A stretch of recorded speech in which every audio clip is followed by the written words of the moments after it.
Shqipërisë që ushqen të gjithë Shqipërinë. Sot është kthyer në një hambar korrupsioni.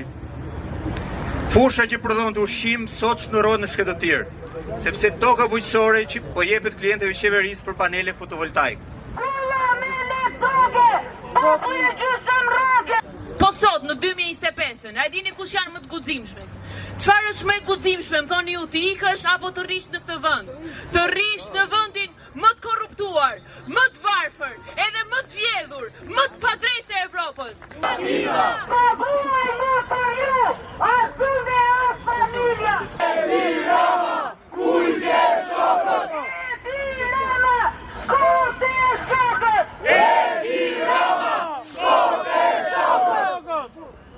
Do zgjidhja sërish dhe sërish të isha këtu dhe të protestoja bashkë me ju.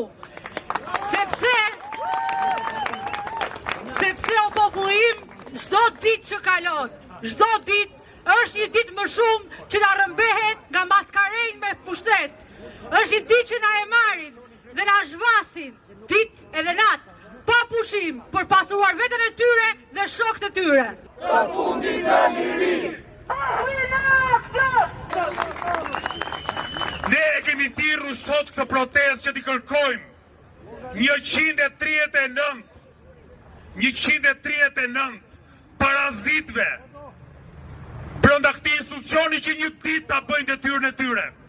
Një ditë justifikojnë 3,5 milionë lekë që populli shqiptar u jep rrok dhe të mbajnë përgjegjësi dhe të votojnë për shkarkimin e Belinda Ballukut dhe Edi Ramës. Këta janë politikantë korruptuar dhe politikantë korruptuar nuk e kanë vendin ministri, nuk e kanë vendin kryeministri, nuk e kanë vendin në parlament, e kanë vendin vetëm në qelitë e ftohta të burgut. Një nga shtresat më të vuajtura janë dhe pensionistët dhe në veçanti pensionistët minatorë, për të cilët ka kaq vite u shkelet me këmbë e drejta për të qenë në nivelin e tyre, në dignitetin e tyre, për të pasur statusin e minatorit, për të pasur dhe kërkesat e tjera domosdoshme që janë siç është spitali profesional për silikozën, për minatorët që akoma për minirat janë në funksion sot